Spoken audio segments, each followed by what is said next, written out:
to me, click!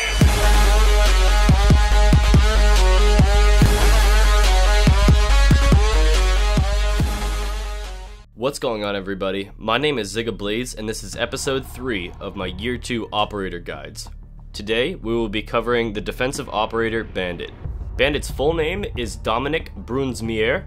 He is 41 years of age, and he was born in Berlin, Germany. Dominic and his twin brother, Cedric, both joined the BGS on their 18th birthday. The two would go to spend their first year on patrol and getting accustomed to following orders and filing paperwork. However, Dominic was always known as a prankster, known to honor and humiliate his brother's memory, each and every time that he deployed the crude electrical device, or the CED, known as the Bandit battery. For this reason, in-game, Bandit is known as the operator that is able to deny access to different walls and hatches for this very reason.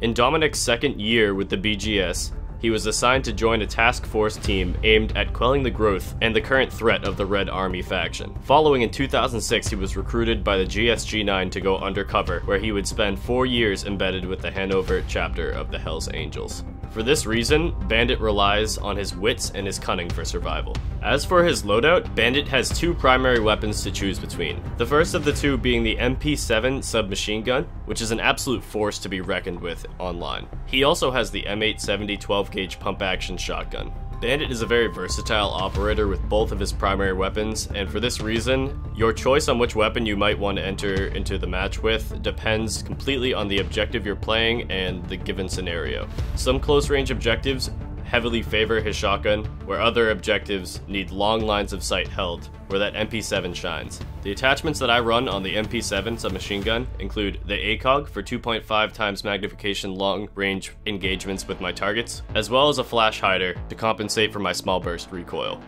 In close-range engagements, I would recommend a holographic sight and a compensator instead.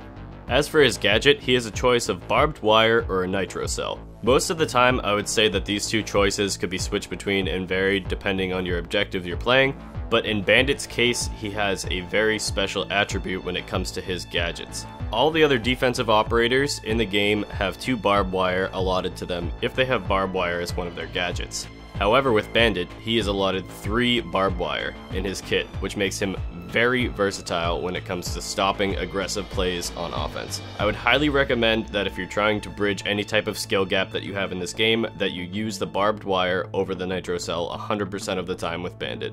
As for Bandit's operator-specific gadget, he has the use of shock wire, also known as Bandit batteries in multiplayer. The shock wire sends high-tension shock waves through metallic gadgets, dealing damage to enemies and other enemy equipment. Bandit's batteries can be combined with multiple things on your defensive side. This includes reinforced walls, reinforced floor hatches, barbed wire, and deployable shields. Bandit's batteries combined with barbed wire is a very effective tactic at taking out drones that aren't suspecting it to happen. Placing 2 or 3 barbed wire clustered at a doorway or down a long corridor and putting batteries on top of them is a very effective way at cleaning up a couple drones in that preparation phase. Also, Bandit has a neat little trick that isn't known by many. If you blow out a wall that's directly next to a floor hatch, you're able to put a Bandit battery on that hatch without it being exposed by the enemy.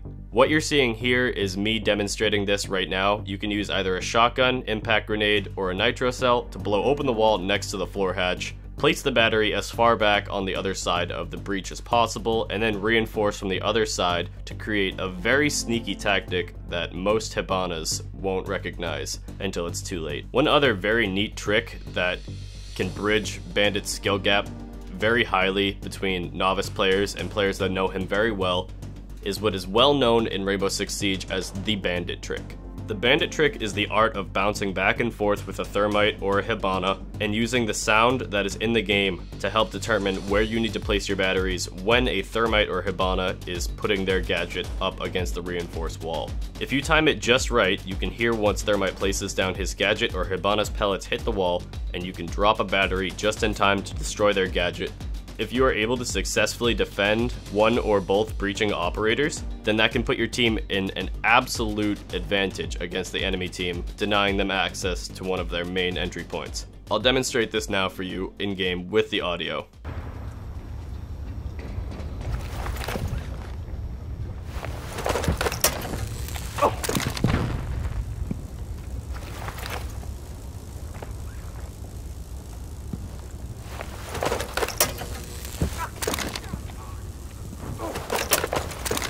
Operators that Bandit pairs very well with include Frost and Mira. The reason being, with Frost traps, you can 100% secure kills if you place down barbed wire and a shocking battery on top of a bear trap that's been placed under a windowsill or in a sneaky spot that's going to catch an enemy off guard.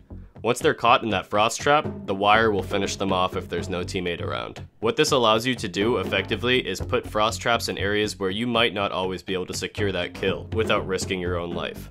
Bandit pairs very well with Mira because it allows him to not only be able to use sound to negate thermite and Hibana from breaching walls, but it also allows him to get a visual perspective on the situation. Being able to bounce back and forth behind a Mira window and negate an operator from getting through that wall is going to keep your team at an absolute advantage against the opponent. Bandit is a 3-speed, 1-armor operator, which makes him excel in situations where roaming is a possibility. Bandit's 2 primary weapons are very deadly in the right hands as long as you know how to use them, and effectively it makes him very versatile at defending objectives from long distances and from choke points. Although Bandit's submachine gun can acquire an ACOG scope on it as one of its sights, I would recommend if you're newer with Bandit to go with a lower zooming optic at first. The reason being is that this MP7 has a relatively high kick to it when you're firing, and the recoil isn't easy to manage. For someone who's new with this gun, it may not be easy to get into long-range gunfights using an ACOG scope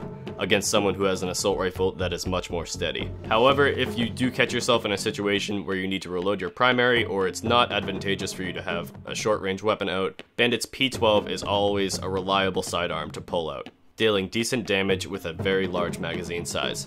As for my operator rating, he'll be receiving a 10 out of 10 as a roaming operator, a 9 out of 10 as a pinpoint defender, and a 5 out of 10 for difficulty level. Bandit will be receiving a 10 out of 10 as a roamer because he fits the role very perfectly, being able to have 2 incredibly strong primary weapons, 3 speed and 1 armor, making him quiet and fast to move onto enemy flanks, as well as the ability to obtain 3 barbed wire, making him insanely effective at catching enemies off guard while they're either destroying barbed wire, caught in the barbed wire, or making noise moving through it to get through certain points on the map.